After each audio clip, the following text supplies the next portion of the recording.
A mineração no Brasil começa logo após o descobrimento. Na época colonial, em 1520, já se extraía ouro do subsolo brasileiro, e a corte portuguesa se apressava em editar ordenações que lhe garantissem a posse de todo o vil metal encontrado. Após a independência, a Constituição de 1891 garantiu os direitos aos donos da mina e da terra onde o ouro era encontrado. Mas a produção, que chegou a 300 toneladas por ano em séculos passados, não chegava nem a terça parte disso no final do século XIX. Nesta época, os Estados Unidos e a Europa já exploravam uma liga de ferro e carbono para a produção do aço. Só aí o Brasil passa a valorizar as reservas de ferro no estado de Minas Gerais. Em 1909, os ingleses compram todas as reservas de minério de ferro de Minas Gerais e criam uma empresa de capital inglês. Com a chegada de Getúlio Vargas ao poder, pós-Revolução de 30, ele encampa as reservas de ferro, nacionalizando a empresa, e assina o Decreto-Lei nº 4.352, que cria a Companhia Vale do Rio Doce em 1º de junho de 1942.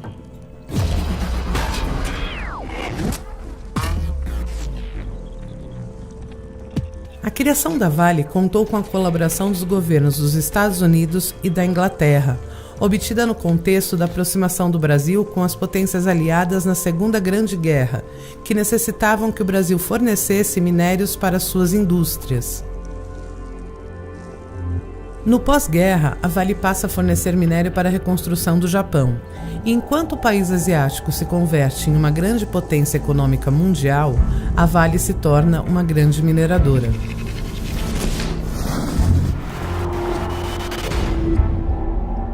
Entre os anos de 1969 e 1979, a Vale se consolida como a maior exportadora de minérios de ferro do mundo. Nossas imensas reservas, o que corresponde à cifra de 150 bilhões de dólares. Em 31 de julho de 1967, Breno dos Santos, geólogo da US Steel, descobre a mina de Carajás em um pouso de helicóptero. Após duras e complexas negociações, Eliezer Batista, presidente da Vale à época, consegue tornar a companhia a sócia majoritária do complexo. A Serra dos Carajás é uma grande província mineralógica que contém a maior reserva mundial de minérios de ferro de alto teor, além de grandes reservas de manganês, cobre, ouro e minérios raros. Para a exploração em Carajás, foi criada uma grande infraestrutura que incluiu a usina hidrelétrica de Tucuruí, a estrada de ferro Carajás-Itaqui e o porto Ponto da Madeira, em Itaqui, no Maranhão.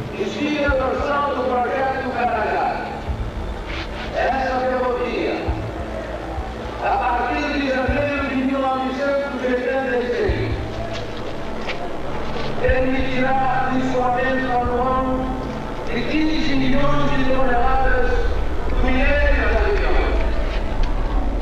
A inauguração da estrada de ferro Ponto da Madeira Itaqui aconteceu em 1985, pelo então presidente militar João Batista Figueiredo.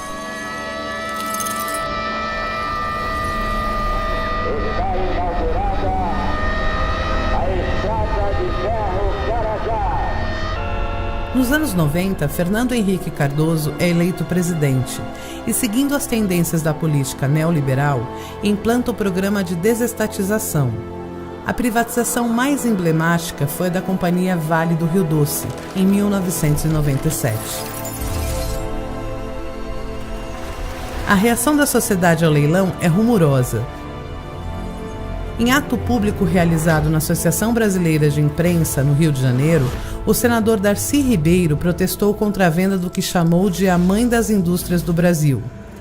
Em Brasília, o presidente Fernando Henrique Cardoso passou o dia acompanhando a disputa judicial em torno da privatização da Companhia Vale do Rio Doce. Para o governo, as liminares contra a privatização da Vale são ilegítimas. Mas apesar de todas as manifestações e tentativas judiciais de se barrar o leilão, a empresa foi arrematada pelo Consórcio Brasil, liderado pela CSN e que incluía fundos de pensão. Venho aqui em nome dos movimentos sociais, e em particular do MST e do povo brasileiro, denunciar que a Vale do Rio Doce é uma fraude desde o seu nascimento. Antes ela era a empresa nossa.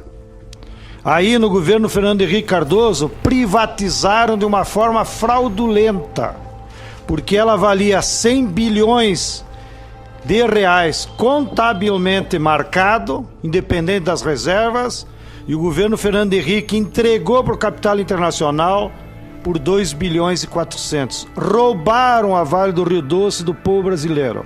Deputados, inclusive, entraram na justiça pedindo anulação do leilão. Já em segunda instância, aqui no Tribunal Regional Federal de Brasília, o leilão foi anulado. E essa decisão da juíza está ainda pendente na justiça até hoje, 10 anos depois. E ninguém sabe por que o processo não anda. Porque a decisão de segundo grau já era que o leilão foi completamente fraudulento. Ainda em 1997, a Vale é beneficiada pela Lei Candir, que isenta de impostos a exportação de produtos semi-elaborados. A Lei Candir entrou em vigor em 13 de setembro de 1996 e isenta do tributo ICMS os produtos e serviços destinados à exportação. Essa lei causou perdas importantes na arrecadação de impostos estaduais. O estado do Pará, por exemplo, deixou de arrecadar em ICMS uma montanha de dinheiro. Só entre 1996 e 2013 deixou de arrecadar mais de 20 bilhões só da Vale. No dia 18 de maio de 2013, André Almeida, ex-funcionário do Departamento de Segurança Empresarial da Vale, entrou com uma representação contra a empresa no Ministério Público Federal do Rio de Janeiro. Uma infinidade de e-mails, planilhas, fotos, vídeos e notas fiscais foram apresentados por ele como evidências do que a Vale fez. A infiltração em movimentos sociais, o pagamento de propinas a funcionários públicos da Polícia Federal e de órgãos da Justiça em São Paulo, com o objetivo de obter informações para investigações internas, quebra de sigilo bancário, acesso ilícito a informações reservadas da Receita Federal e do sistema InfoSeg, grampos telefônicos e dossiês de políticos, representantes de movimentos sociais e jornalistas. Em audiência pública realizada em 24 de outubro de 2013, explica como começou a espionagem da Vale.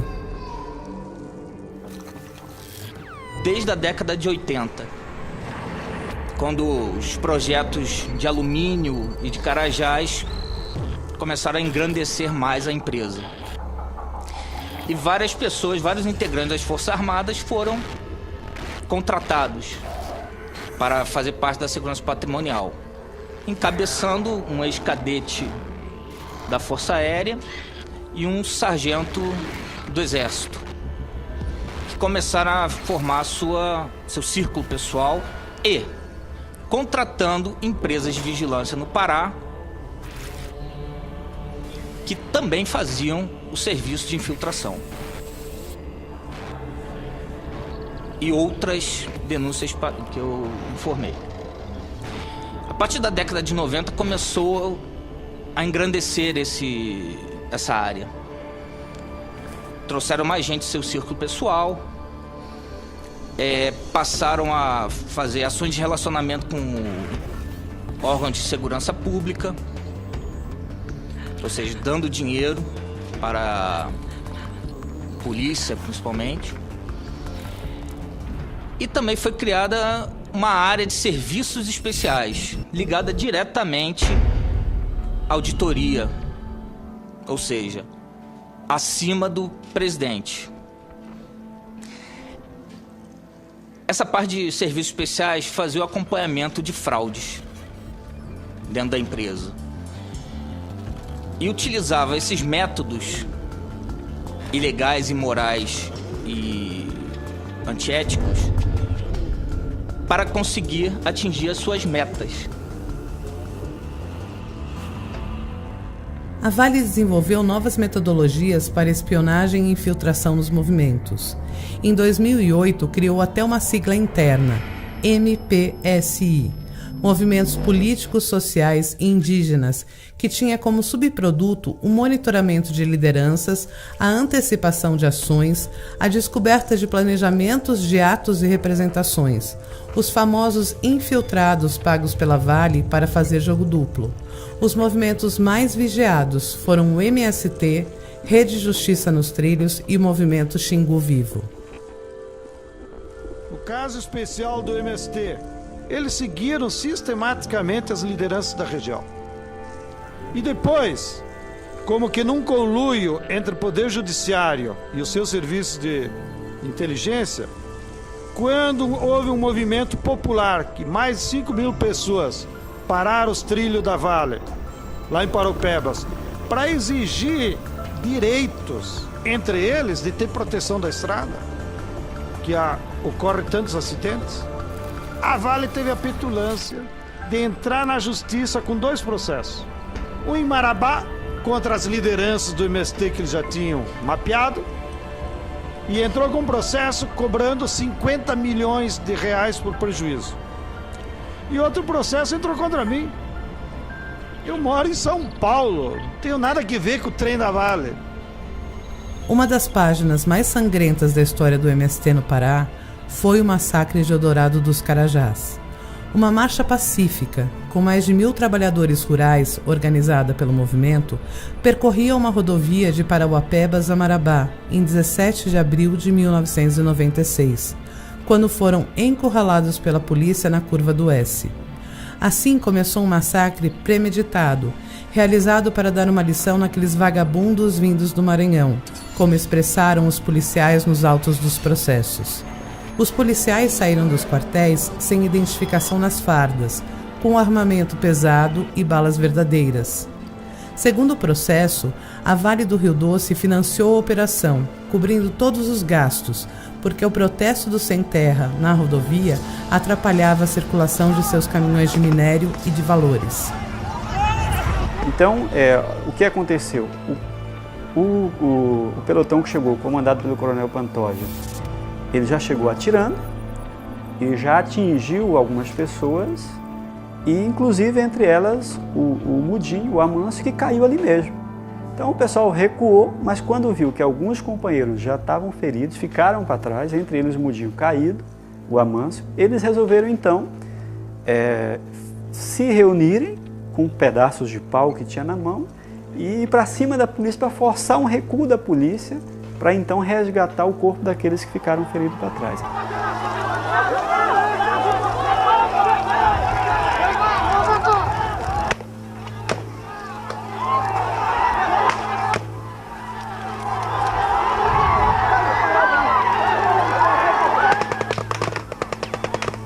A polícia não poupa ninguém, investe em cima de mulheres, crianças e até da imprensa. Repórter.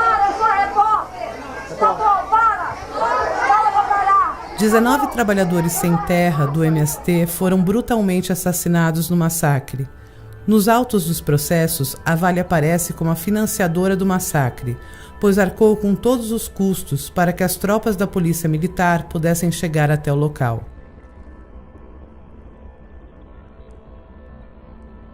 Na verdade, o que houve foi o seguinte: a Companhia Vale do Rio Doce manteve um contrato escuso com a PM.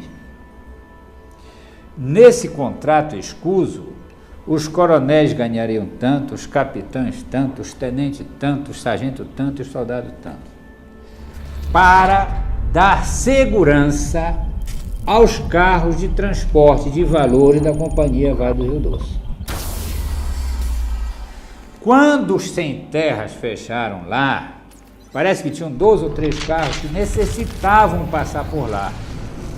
E a Vale do Rio Doce sempre teve acesso ao governo, esse negócio todo. Então, ele falou assim: olha, estou impedindo a nossa passagem aí, pô, vê se tu dá um jeito aí. Aí foi que mandaram a ordem para o Pantoja. Então é assim que a Vale do Rio Doce, ao invés de agir com pistoleiro, como fazem os grandes fazendeiros, ela age com polícia militar, ela age tendo o controle do governo do Estado. Então, você não pode dizer que ela é criminosa nesse sentido restrito da palavra. Você pode dizer que ela tem uma atuação extremamente danosa em função da manipulação de interesses mais poderosos. Durante já a gestão do presidente Murilo, foi mandado infiltrar, isso sem o meu conhecimento, só soube depois quando fui pagar a conta, de um elemento infiltrado em Açailândia, no movimento Justiça nos Trilhos. Isso foi novo, já durante a gestão atual. Em momentos de estar em reunião no Ministério Público Federal, em comunidade que é impactada pela Vale, chegar a pessoas que nem a comunidade nem a gente conhecia, com gravador, com celular na mão. Então, essa é uma situação que a gente vivenciou e que a gente desconfiou que ali eram pessoas que estavam sendo enviadas para gravar a conversa, né? E a quem interessaria gravar uma conversa de uma comunidade impactada, né, pela Vale com o procurador? A Vale sabe quem o incomoda, ou aquele grupo de pessoas que o incomoda. E para esse grupo de pessoas que incomoda, ela sabe exatamente o que fazer. É privar de possibilidade de vida social a essas pessoas, seja pela infiltração, seja pelas ameaças veladas, né? Seja pela militarização próximo aos assentamentos, seja pelo financiamento das empresas de segurança para fazerem verdadeiras rondas nas vicinais que passam dentro dos assentamentos, ou em torno do assentamento. E ela sabe exatamente quem deva matar. Ou ela sabe quem ela precisa desmoralizar a tal ponto de que qualquer assassinato qualquer assassinato lhe serve. Ao ponto de dizer, olha, esse realmente é criar um juízo na sociedade de que esse grupo de indivíduo ou esse indivíduo realmente precisava morrer porque ele estava impedindo o progresso. E você se enquadra nesses indivíduos que para Vale precisavam morrer? Tudo que nós colhemos até agora nos leva a crer que sim, não só eu, mas outros tantos militantes sociais do Pará e da Amazônia, mais precisamente aonde a Vale tem algum tipo de projeto estratégico. Foi muito importante o ano de 2013 para que estratégias de espionagem de empresas em relação a movimentos de resistência também viessem à tona. Em fevereiro de 2013, durante a reunião de planejamento do movimento Xingu Vivo para Sempre, né, que faz a resistência à hidrelétrica de Belo Monte, empreendimento que tem a participação acionária da Vale, um espião pago pelo consórcio construtor de Belo Monte é pego com uma caneta que estava filmando a reunião. Ele então é descoberto e dá uma declaração, um depoimento, na qual ele revela um esquema na qual ele era pago, um salário de R$5.000 aproximadamente, pago pelo consórcio construtor de Belo Monte, e a partir disso ele entregava as informações para o consórcio, que os repassava à ABIN, Agência Brasileira de Inteligência. O detalhe é que esse sujeito que foi identificado como espião era um sujeito que era conhecido pela principal liderança do movimento, que é a Antônia Mello, desde criança, então era uma pessoa acima de qualquer suspeita, né? O que torna muito mais, digamos, fácil, permite o acesso da pessoa, do espião, torna a infiltração mais fácil, né? Tá lá, meu nome tá lá, né? Como espionagem. Então você, além de você sofrer os problemas, ainda é criminalizado pela Vale. Tem pessoas atrás de ti 24 horas para saber para onde tu vai, o que tu está fazendo e tudo mais. Então, quer dizer, não basta a ditadura que esse Estado brasileiro sobre a população agora permite que as empresas também possam fiscalizar as pessoas. Quer dizer, você perde a privacidade. Então é outro problema sério que nós vivemos nessa região. E não deve ser só aqui na região, deve ser em todo lugar que a Vale atua, né, com esse processo. As infiltrações em movimentos sociais eram realizadas por intermédio de uma empresa de segurança especializada. A Network era responsável pela espionagem e infiltração de pessoas nos movimentos sociais e atuava principalmente na região de Carajás. Recebia de acordo com o trabalho mensal solicitado pela Vale. E segundo notas fiscais entregues ao Ministério Público por André Almeida, a empresa de segurança chegou a faturar mais de R$300 mil num único mês. Mas lá no caso da Serra da Piedade, um dos nossos, das pessoas que participavam, que era advogada, ela recebeu um aviso que se ela não parasse naquele momento, a família iria ter um assassinato na família. Ela precisou fazer uma viagem para fora do Brasil só um tempo, porque a ameaça chegou para ela muito consistente. Além da luta pela terra e os conflitos por uma nova cidade, por uma cidade que caiba todo mundo, mas se tem conflito mineral, e nós temos conflito mineral, se pudéssemos dizer quem ocasiona esse conflito mineral, não há outra definição, é a Vale. Segundo denúncia de André Almeida, além da espionagem nos movimentos, a Vale espionava os próprios funcionários e seus terceirizados, mais lucro com a indústria da justa causa. Frisar a ação contra os funcionários e os terceirizados, que é essa indústria da fraude, não só sobre os movimentos sociais. Então a gente tinha lá as escutas telefônicas, que eu mesmo apliquei pelo menos 2, a invasão de computadores sem a notificação ao empregado, tendo acesso e divulgando material particular, incluindo fotos, as câmeras ocultas que eram colocadas sem o funcionário saber, o levantamento através do InfoSeg dos antecedentes criminais dos trabalhadores.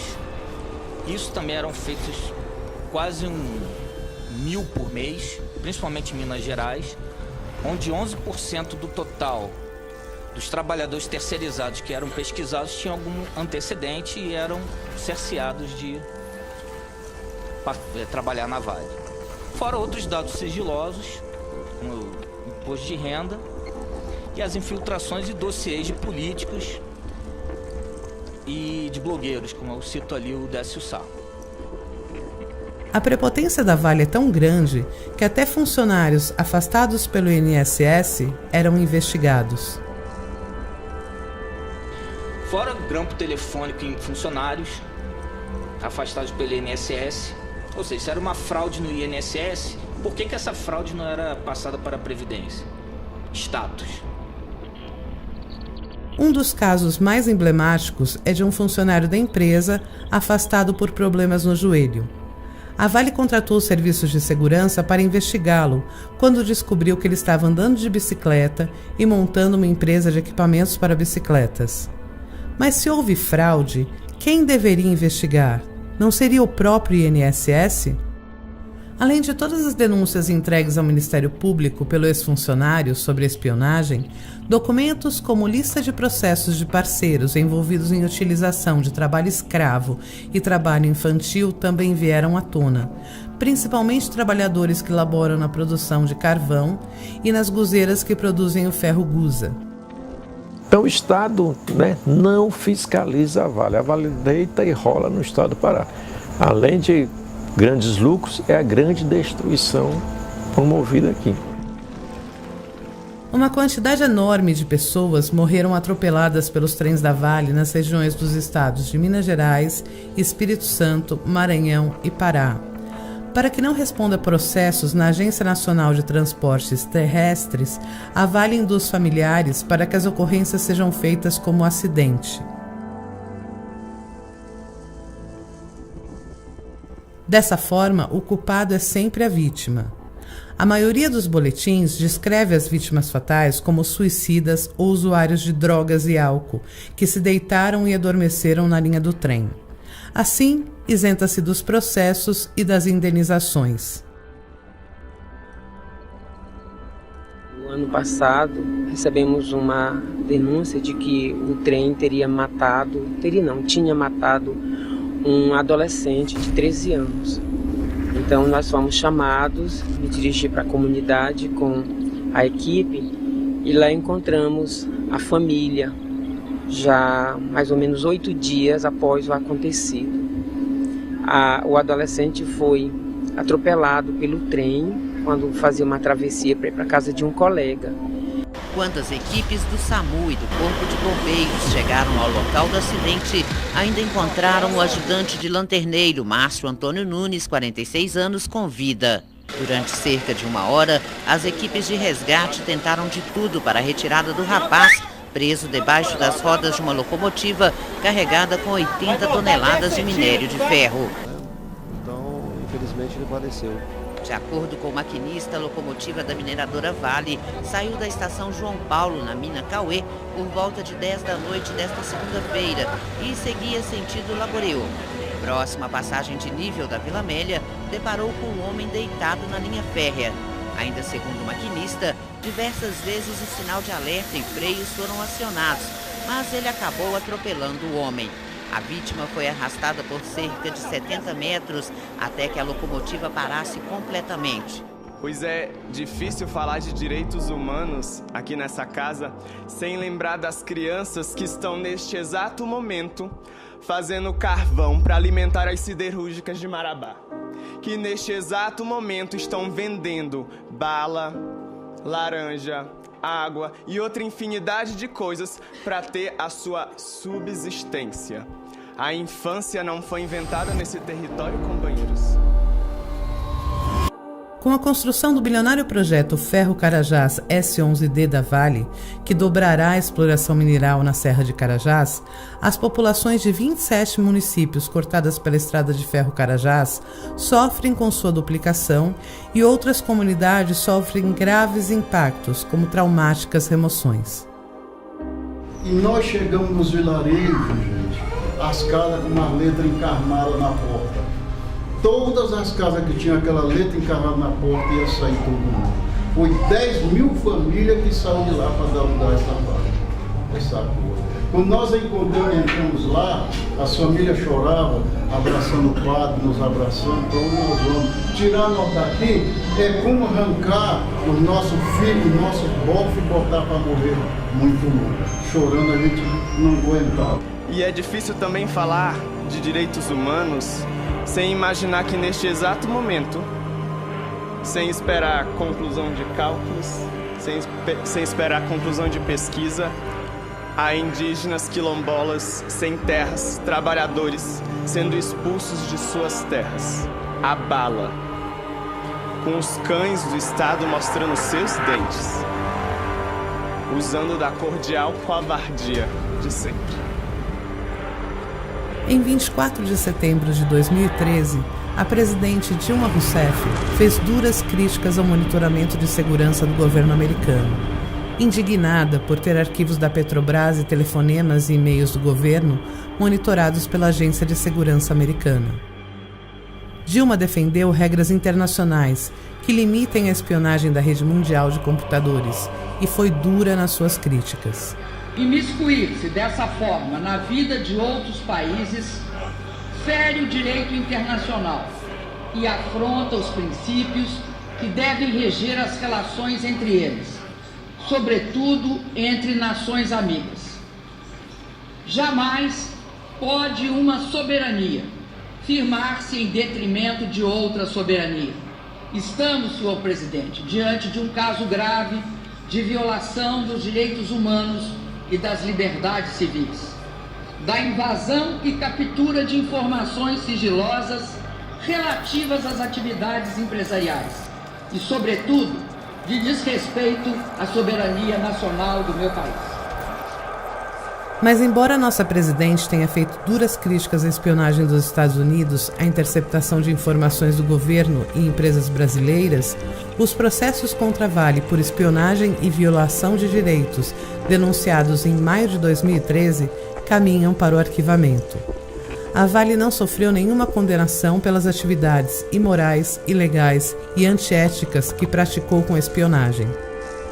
Mas os movimentos de resistência têm mostrado união na luta, e com a criação do Comitê Nacional em Defesa dos Territórios frente à mineração, centenas de movimentos passaram a lutar de forma nacional contra as violações de direitos praticadas não só pela Vale, mas por diversas mineradoras que atuam no país.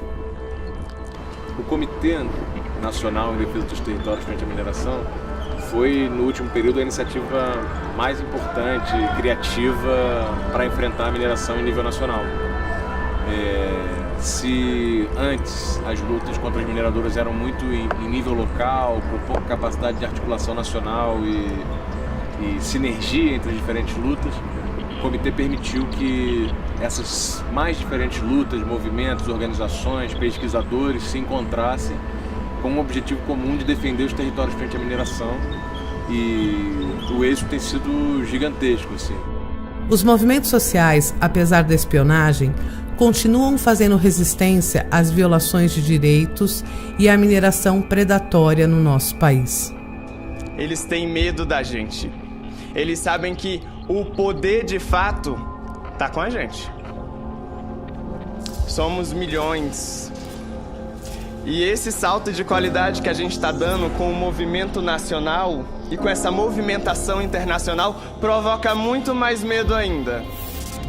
Porque aí não seremos uma Palmares, não seremos um município de Porteirinha, não seremos um estado. Seremos trabalhadores contra a mineração predatória na América Latina e no mundo. E nós aqui, como representantes dos movimentos sociais, queremos deixar claro para vocês, nós vamos lutar dia, noite, outro dia de novo, noite, todos os dias.